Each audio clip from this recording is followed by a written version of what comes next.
الحمدللہ رب العالمین والعاقبۃ للمتقین والصلاة والسلام علی سید الانبیاء والمرسلین وعلی آلہ الطیبین واصحابہ الطاہرین، اما بعد۔ اعوذ باللہ من الشیطان الرجیم، بسم اللہ الرحمن الرحیم۔ من عمل صالحا من ذکر او انثى وهو مؤمن فلنحيينه حیاتا طیبہ۔ سبحان اللہ۔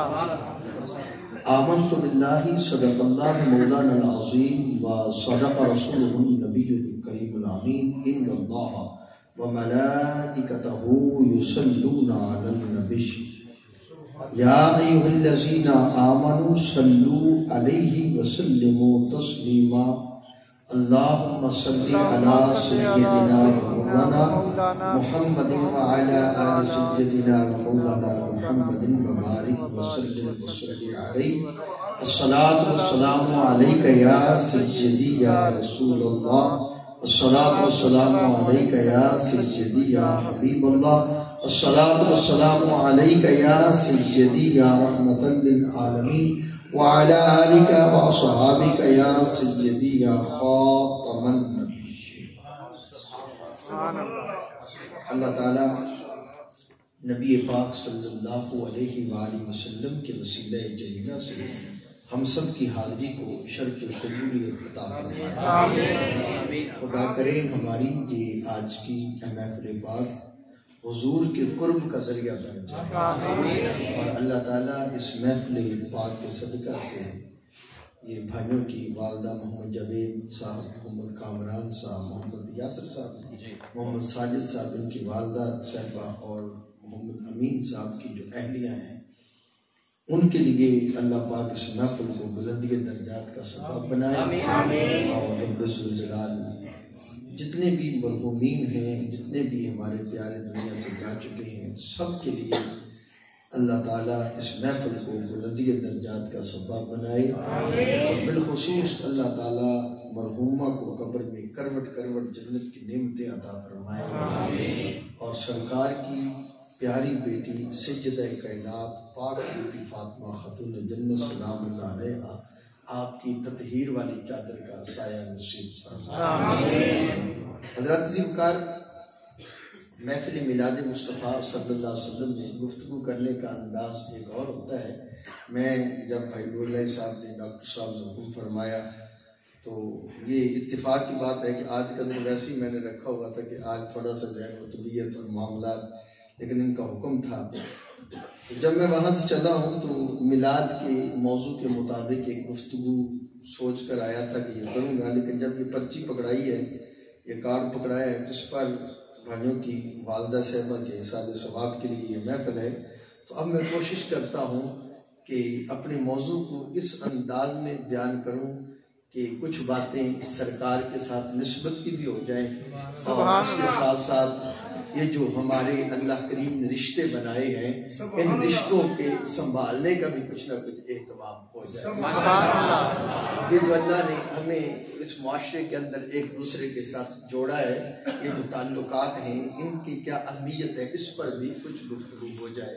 تو اسی لیے میں نے خطبے کے اندر انہی قرآنی الفاظ کو موضوع بنانے کی کوشش کی ہے۔ دعا کریں رب ذوالجلال مجھے توفیق دے، میں اپنی بات آپ کو سمجھا سکوں، آپ سمجھ سکیں، اور اللہ تعالی ہم سب کو اس پر عمل کی توفیق عطا فرمائے۔ قرآن مقدس کے جو الفاظ میں نے آپ کے سامنے تلاوت کرنے کا شرف حاصل کیا، ان الفاظ میں اللہ تعالیٰ نے ارشاد فرمایا، من عمل صالحا من ذکر او انثی وہو مؤمن۔ فرمایا کوئی بھی نیک عمل کرے، نیک عمل کرنے والا مرد ہو یا نیک عمل کرنے والی عورت ہو، اس کے نیک عمل کی قبولیت کے لیے ایک شرط قرآن نے بیان کر دی۔ وہ کیا ہے کہ اس کا نیک عمل اللہ کی بارگاہ میں تب قبول ہوگا، آخرت میں اس کا اجر تب ملے گا، وَهُوَ مُؤْمِنٌ، اگر وہ ایمان والا ہوگا۔ سبحان اللہ۔ نیک عمل کرنے والا، اب ذرا اس ترجمے پہ غور کیجئے، پھر ہم آگے چلتے ہیں۔ جو بھی کوئی نیک عمل کرنے والا ہو، مرد ہو یا عورت، زندگی ہے، معاملات ہیں. فرمایا کہ اس کے عمل کی قبولیت کے لیے شرط کیا ہے؟ وَهُوَ مُؤْمِنٌ، وہ ایمان والا ہو. مالک اس کو بدلے میں دے گا کیا؟ فَلَنُحْيِيَنَّهُ حَيَاتًا طَيِّبَةً، پس ضرور ہم اسے پاکیزہ زندگی عطا کریں گے. سبحان اللہ. عمل صالح کا تعلق اس دنیا کے ساتھ ہے، اور اس کے بدلے میں اس زندگی کے بعد اللہ جو نیک اعمال کرنے والے مرد اور عورتیں ہیں ان کو جو اللہ زندگی دے گا وہ اس سے پاکیزہ زندگی ہو. سبحان اللہ. اس پر بھی ہم کچھ دیر گفتگو جو ہے وہ کریں گے. سب سے پہلے ایمان کس چیز کا نام ہے؟ ایمان کس چیز کا نام ہے؟ ویسے تو ایمان نام ہے عقائد کی درستگی کا، عقیدہ ٹھیک ہو، توحید، رسالت، آخرت، فرشتوں پر ایمان، اور ان ساری کی ساتھ تقدیر پر ایمان، اللہ کی کتابوں پر ایمان، اللہ کے رسولوں پر ایمان. یہ ایمان ہے. یہ جو ہمیں پڑھایا جاتا ہے آمنت باللہ و ملائکتہ و کتبہ و رسلہ والیوم الآخر والقدر خیر و شر من اللہ تعالی والبعث بعد الموت. یہ ہے ایمان. اب ایمان ہے تو عمل صالح قبول ہے. عمل صالح کس چیز کا نام ہے؟ نماز عمل صالح ہے، روزہ عمل صالح ہے، حج عمل صالح ہے، زکوٰۃ عمل صالح ہے، والدین کی عزت کرنا، احترام کرنا یہ عمل صالح ہے. ایک دوسرے کے دکھوں کو بانٹنا یہ عمل صالح ہے. لوگوں کے لیے آسانیاں پیدا کرنا یہ عمل صالح ہے. اللہ کی بارگاہ میں عاجزی اختیار کرنا یہ عمل صالح ہے. گناہوں سے بچ کے رہنا یہ عمل صالح ہے. حلال روزی کے لیے کوشش کرنا یہ عمل صالح ہے. سبحان اللہ. یہ نیک اعمال ہے. ان کے بدلہ میں اللہ تعالیٰ بندے کو پاکیزہ زندگی عطا کرتا ہے. ایمان قبول کب ہوتا ہے؟ نماز کے لیے ایمان شرط، روزے کے لیے ایمان شرط، حج کے لیے ایمان شرط، زکوٰۃ کے لیے ایمان شرط، صدقہ اور خیرات کے لیے ایمان شرط ہے. بندہ جتنی بھی نیکیاں کرتا ہے تمام نیکیوں کی قبولیت کے لیے ایمان شرط ہے. اگر ایمان ہے تو نماز قبول، اگر ایمان ہے تو روزہ قبول، اگر ایمان ہے تو حج قبول، اگر ایمان ہے تو زکوٰۃ قبول، اگر ایمان ہے تو صدقہ اور خیرات قبول. ہر نیکی کی قبولیت کے لیے ایمان شرط ہے. ایمان کی قبولیت کے لیے محبت رسول شرط ہے. سبحان اللہ. سبحان اللہ. سبحان اللہ. ایمان کی قبولیت کے لیے محبت رسول شرط ہے. جب تک حضور کی محبت نہیں، جب تک سرکار کا پیار نہیں، جب تک دل کے اندر میرے نبی کی الفت نہیں، اس وقت تک عبادت بھی اپنا رنگ نہیں دکھاتی. جب یہ بات سمجھ میں آ گئی تو آئیے ذرا اس پاکیزہ زندگی کے بارے میں کہ اللہ جو نیک اعمال کے بدلہ میں زندگی دے گا وہ ہے پاکیزہ زندگی. اس پر دو تین باتیں عرض کر کے. پاکیزہ زندگی کس کو کہتے ہیں؟ جب حضور کی محبت، اور یہ جو محفل سجا کے بیٹھے ہیں یہ بھی حضور کی محبت کا نتیجہ ہے. سبحان اللہ. یہ جو ذکر کیا جاتا ہے یہ بھی حضور کی محبت. اور یاد رکھیے میرے آقا ہماری محبت کے محتاج نہیں ہیں، ہم حضور کی توجہ کے محتاج ہیں. کائنات کی ہر چیز میرے نبی سے پیار کرتی ہے. درخت ہیں تو وہ بھی نبی سے محبت کرتے ہیں، پتھر ہے تو وہ بھی نبی سے محبت کرتے ہیں، دریا ہے تو وہ بھی نبی سے محبت کرتا ہے، چاند اور ستارے ہیں تو وہ بھی میرے نبی سے محبت کرتے ہیں. کائنات کی ہر چیز میرے نبی سے محبت بھی کرتی ہے، کائنات کی ہر چیز میرے نبی کو جانتی بھی ہے. حضور خود فرماتے ہیں کہ سرکش جن اور انسان کے علاوہ کائنات کی ہر چیز مجھے جانتی ہے. سبحان اللہ. سبحان اللہ. اب محبت کا عالم کیا ہے؟ یہ پاکیزہ زندگی. اور جو حضور سے محبت کرتا ہے میرے آقا اسے نوازتے ہیں، بے شک. آقا مہربانی فرماتے ہیں. اب یہ پاکیزہ زندگی کے بارے میں دو باتیں عرض کروں گا. سرکار دو عالم بڑی مشہور بات ہے. سرکار دو عالم صلی اللہ علیہ وسلم مسجد نبوی شریف میں کھجور کا ایک تنا ہے، خشک تنا ہے. اور روایات سے یہ بات معلوم ہوتی ہے کہ صحابہ کسی کے باغ سے اکھیڑ کر اس خشک تنے کو، کوئی کھجور خشک ہو گئی تھی اور اس کو جو ہے وہ اکھیڑا اور وہاں سے مسجد نبوی شریف کے اندر اس کو لا کر لگا دیا گیا اور سرکار اس کے ساتھ ٹیک لگاتے ہیں. سبحان اللہ. حضور اس کے سہارے میں کھڑے ہو کر سرکار باز فرمایا کرتے تھے. اور بخاری شریف کے اندر یہ روایت موجود ہے کہ سرکار کی جو ہے وہ ایک عورت حضور کی بارگاہ میں حاضر ہوئی اور اس نے عرض کی یا رسول اللہ صلی اللہ علیہ وسلم میرا ایک غلام ہے جو نجار ہے جس کو ہم اردو میں بڑھئی کہتے ہیں اور جو لکڑی کا اور پنجابی میں جس کو ہم ترخان کہتے ہیں کہ وہ لکڑی کا کام بڑا اچھا کرتا ہے. حضور اگر آپ اجازت دیں آپ کھڑے ہو کر واز فرماتے ہیں تو آپ کے لیے کوئی ایسی چیز نہ بنا دی جائے کہ آپ اس پہ تشریف فرما ہو جایا کریں اور بیٹھ کر واز فرما لیا کریں. حضور نے اجازت ارشاد فرما دی. کچھ دنوں کے بعد اس نے حضور کے لیے ایک ممبر بنا دیا جو آج بھی میرے نبی کی سنت کے مطابق مساجد کے اندر وہ ممبر موجود ہیں. تو وہ ممبر بن گیا اور حضور کے لیے اس ممبر کو مسجد نبوی شریف کے اندر رکھ دیا گیا. میرے آقا پہلے اس کھجور کے تنے کے ساتھ ٹیک لگا کر باز فرماتے تھے. آج حضور کے لیے جب ممبر بنا تو سرکار اس کھجور کے تنے کے قریب سے گزرے کہ تاکہ جا کر اس کے اوپر ممبر پر بیٹھوں. اب مصطفیٰ کا وہاں سے گزرنا تھا کہ وہ کھجور کا خشک تنا یہ برداشت نہ کر سکا کہ حضور کی جدائی ہونے والی ہے. سرکار پہلے میرے ساتھ ٹیک لگاتے تھے اب وہ ٹیک میسر نہیں آئے گی. حضور سے محبت کا یہ عالم ہے کہ صحابہ کہتے ہیں کہ مسجد نبوی میں چیخیں بلند ہو گئی, رونے کی آواز آنے لگی کہ کوئی ایسے رو رہا ہے جیسے اونٹنی اپنے بچے کی جدائی میں روتی ہے یا بچہ اونٹنی کی جدائی میں روتا ہے. ایسی آواز بلند ہوئی, سمجھ نہیں آئی روتا کون ہے, لیکن جس کے لیے روتے تھے وہ محبوب تو پہچان گئے. جس کے لیے روئے, جس کے لیے رویا جاتا ہے اور کوئی نہ پہچانے گا, محبوب تو پہچان رکھتے ہیں نا. سرکار وہاں سے واپس آئے. حدیث پاک کے اندر وہ وعدہ یادہ ہو حضور نے اپنا ہاتھ مبارک اس کھجور کے خشک تنے پر رکھا. سرکار نے اپنا ہاتھ مبارک کھجور کے ایک جملے کے اندر محبت سے سنیے. حضور نے اپنا ہاتھ مبارک اس کھجور کے تنے پر رکھا اور ایک روایت کے اندر آتا ہے فضمہ, صرف ہاتھ نہیں رکھا, میرے نبی نے اس کو اپنی جبھی میں لے لیا. سبحان اللہ, سبحان اللہ. خشک تنے کو حضور نے اپنی جبھی میں لے لیا اور سرکار نے اس کے ساتھ باتیں کی. بخاری شریف کے اندر مختصر قصہ ہے لیکن دارمی شریف کے اندر اس کی وضاحت موجود ہے. حضور نے اس کے لیے جو ہے اس کے ساتھ گفتگو کی. اب وہ سرکار کی گفتگو کیا ہے؟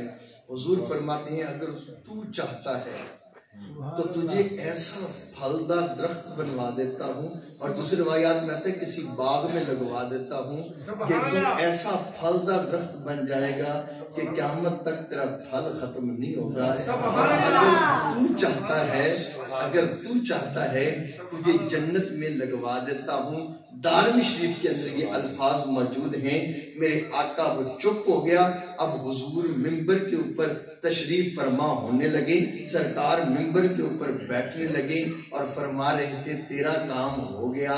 جب سرکار کو بعد میں صحابہ نے عرض کی حضور اس نے عرض کیا تھا تو میرے مصطفیٰ نے فرمایا کہ اس نے مجھے کہا تھا آقا مجھے جنت میں لگوا دیجئے, میں نے اس کو جنت میں لگوا دیا ہے. آپ کو یہ بات سمجھانا چاہتا ہوں, میرے نبی نے کھجور کے خشک تنے سے فرمایا اگر تو چاہتا ہے تو تجھے پھلدار درخت بنا دیتا ہوں, اگر تو چاہتا ہے تجھے جنت میں لگا دیتا ہوں. اب محبت بھرا جملہ سنیے گا اور بات کے غور کیجئے گا.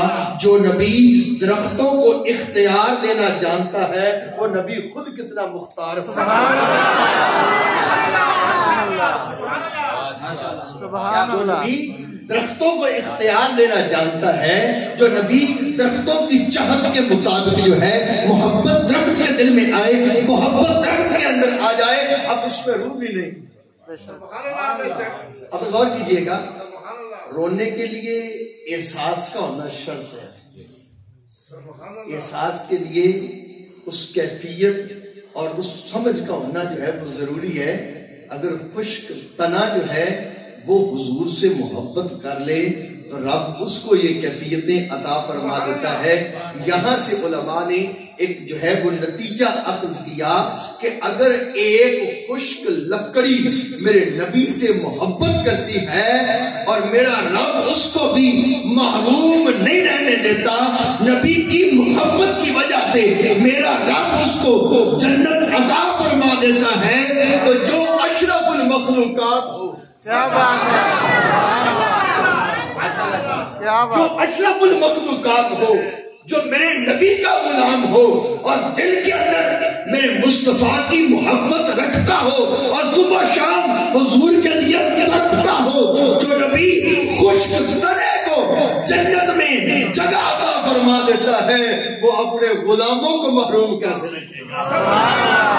سبحان اللہ، ایک تو یہ ہے کہ حضور کی نسبت ہو جائے تو وہاں پر تو درخت بھی محروم نہیں رہتے۔ کیا بات ہے، کیا بات ہے، سبحان اللہ، جس محبوب کے لیے بندہ جیے، کیا بات، میرے آقا ہمیں کہاں سے بھولے ہیں۔ سبحان میرے اللہ، یہاں پر ایک بات یاد رکھیں، یہ جو محفل میں بیٹھے ہیں نا، اس رنگ کے ساتھ بیٹھیے، میرے محبوب ایک ایک کی خبر رکھتے ہیں۔ سبحان اللہ، میرے آقا صلی اللہ علیہ وسلم صحابہ کے ساتھ ہیں۔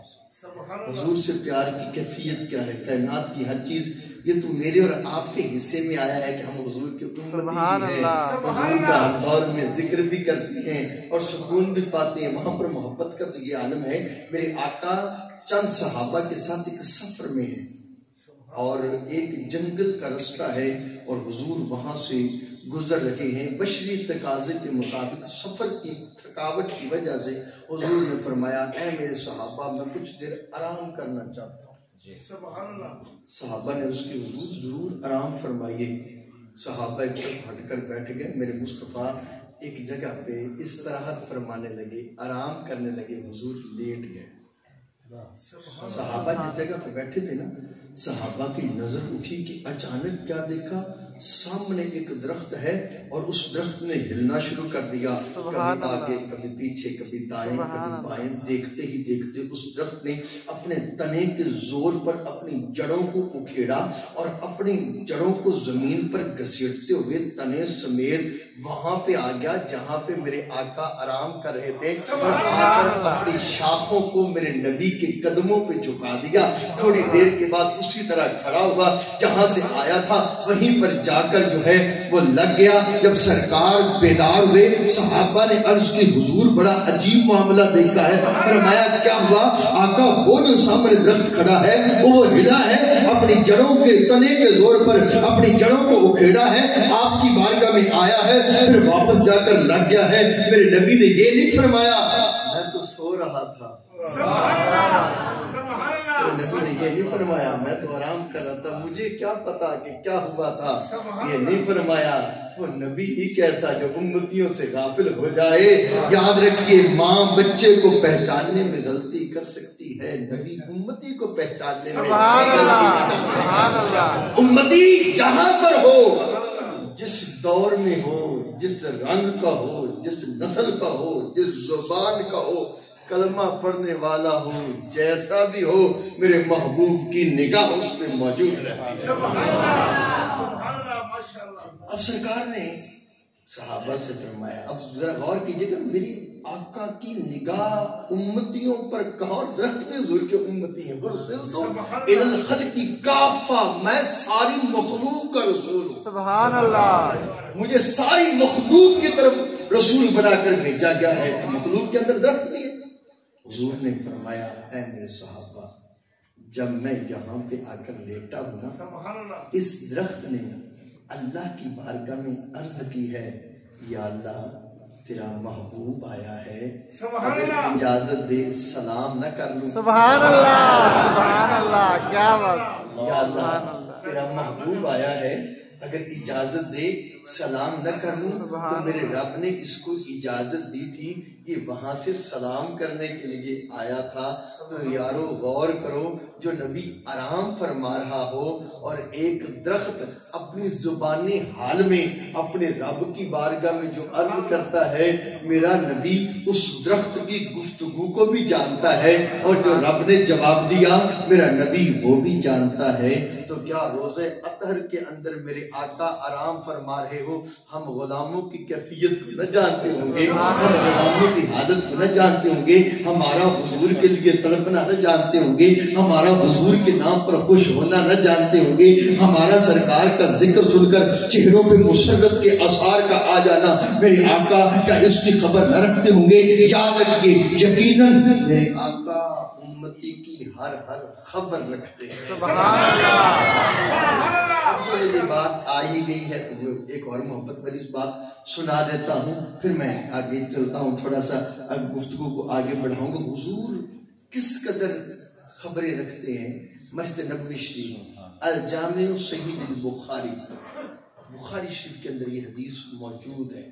موضوع جو ہے وہ سوچ کر تو کچھ اور آیا تھا، لیکن محبت بڑا اور ہی موضوع بن گیا۔ سبحان اللہ۔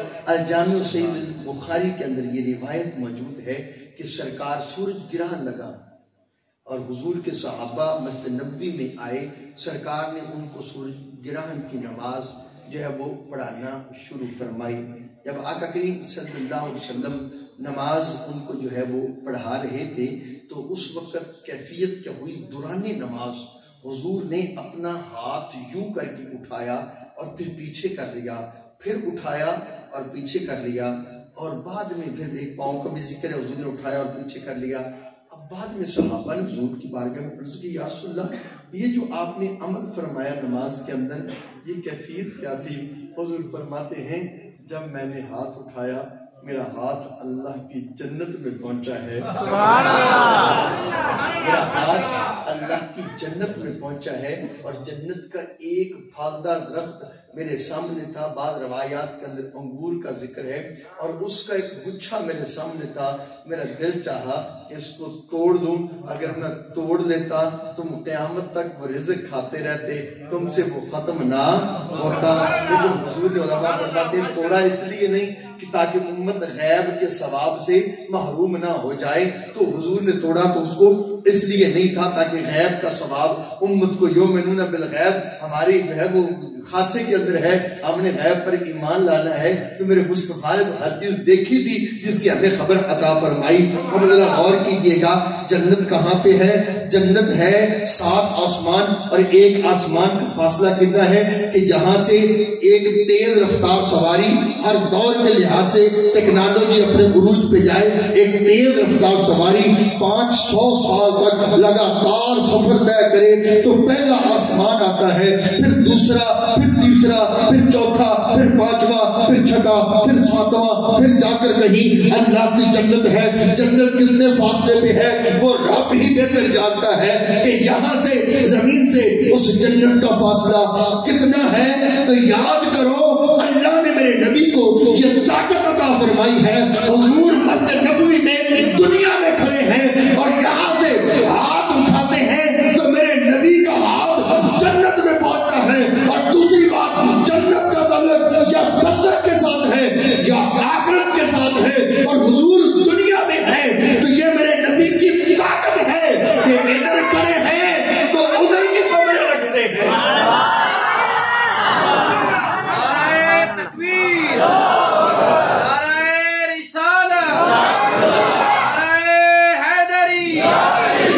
ادھر کھڑے ہیں، اور میں محبت بڑی اگر بات کروں نا تو آپ حضرات کے اگر سمجھ میں بات آ گئی ہو، نبی تو کھڑا ہے دنیا میں، مسجد نبوی ہے دنیا میں، اور ہاتھ اٹھاتے ہیں تو جاتا ہے جنت میں۔ سبحان اللہ۔ ایسے ہی سنیوں سے روڑا ڈالنا ہوئے، حاضر ناظر کسے کہتے ہیں؟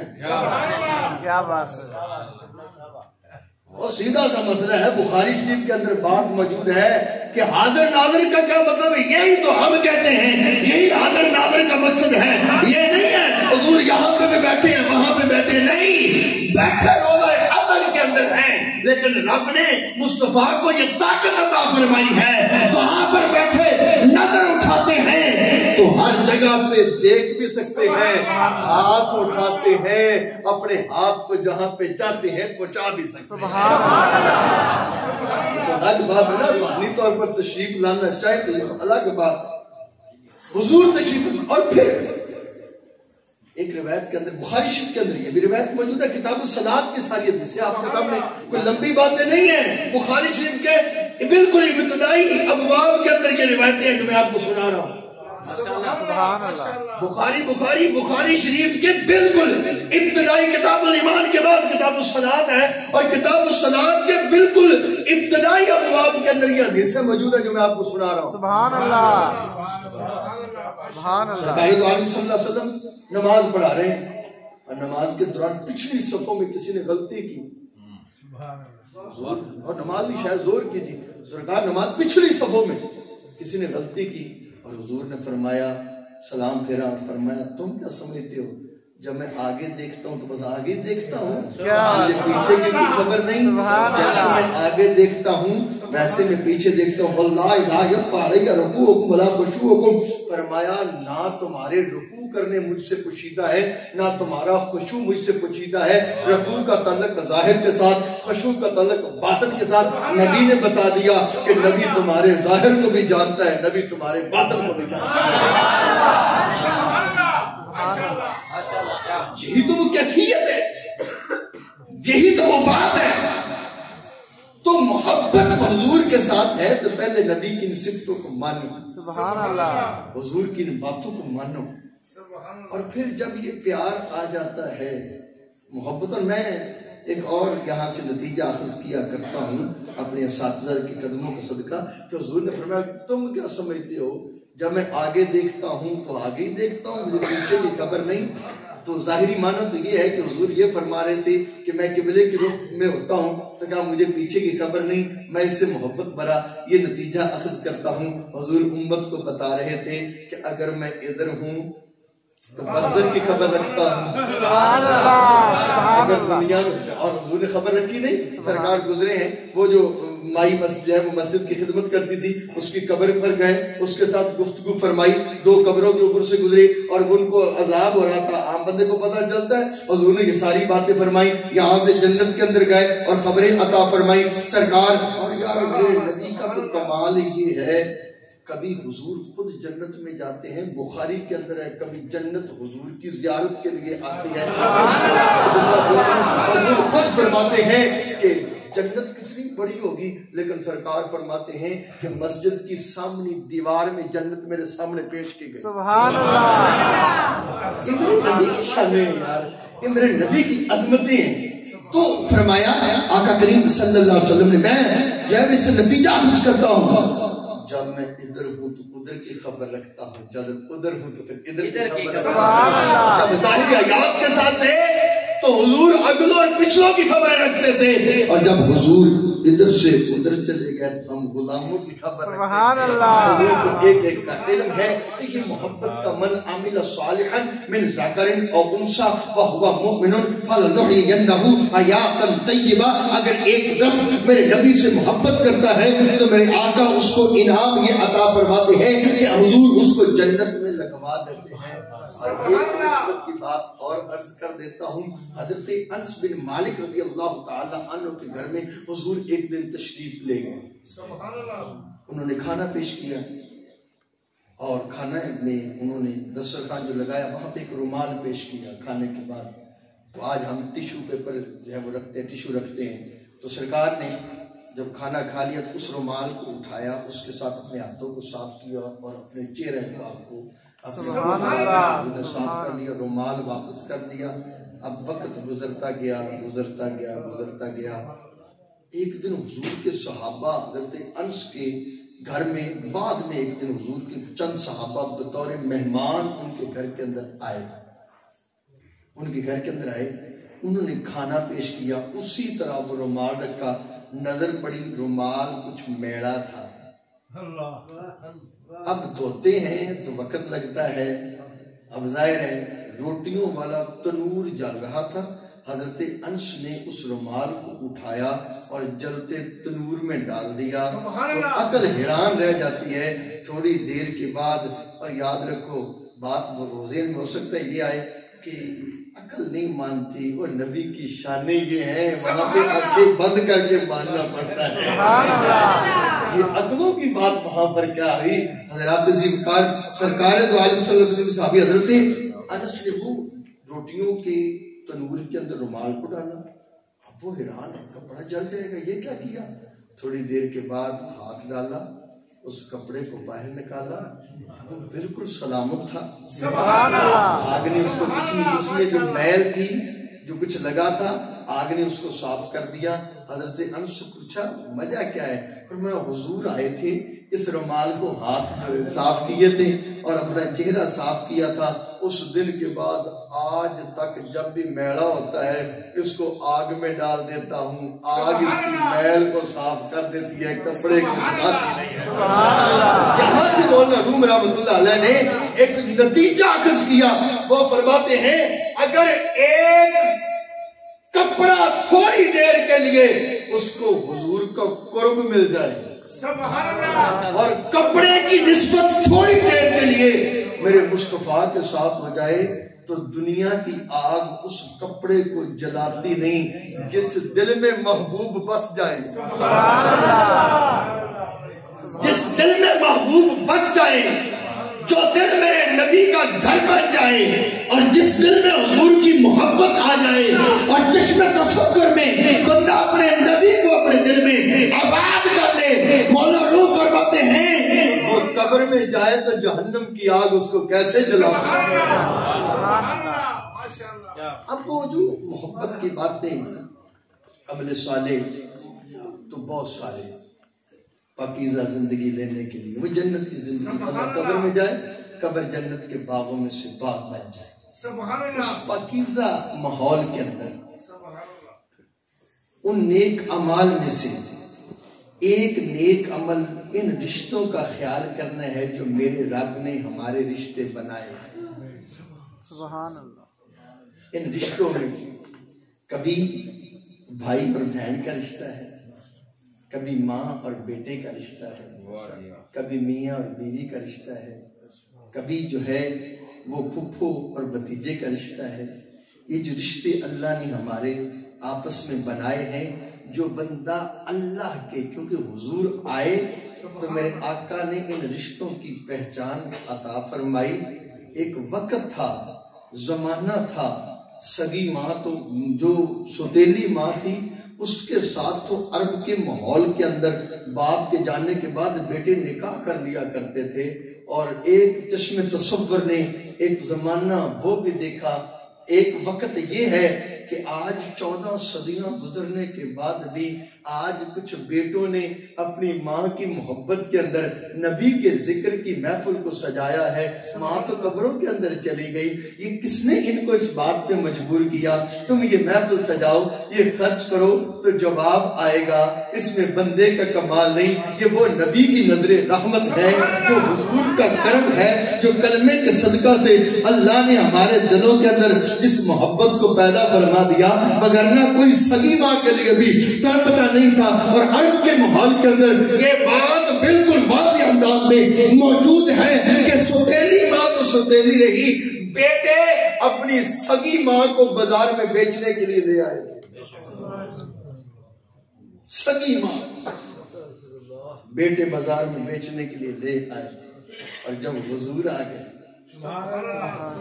جب میرے آقا آ گئے جب مدینے کے تاجدار آ گئے جب نبی احمد مختار آ گئے تو پھر آقا نے امت کو جو سبق دیا ہے حضور نے جو پیغام دیا ہے ایک تو یہ ہے نا کہ بیٹے کو بتا دیا کہ تیری جنت تیری ماں کی قدموں کے تلے ہے اور دوسرا حضور نے بیٹوں کو یہ بھی بتا دیا تم جس عزت والے بن جاؤ جس شرف والے بن جاؤ جس مقام والے بن جاؤ جس عزت اور مقام پر تم پہنچ جاؤ جس منزل پر تم پہنچ جاؤ جس بلندی پر پہنچ جاؤ وہ روحانی اعتبار سے ہو یا دنیاوی اعتبار سے ہو یاد رکھو تمہاری عزت وقار جس قدر بھی ہو جائے محمد پاک سے تو نہیں بڑھ سکتا۔ جو شانیں اللہ نے میرے نبی کو عطا کی ہیں ان شانوں کے ہوتے ہوئے بھی جو قرب میرے نبی کو میرے رب کا ملا ہے اس قرب کے ہوتے ہوئے بھی میرے نبی نے امت کو یہ بتایا ہے کہ تمہاری ماں کا رشتہ تمہارے باپ کا رشتہ اتنا اعلیٰ ہے کہ میں تمہارا نبی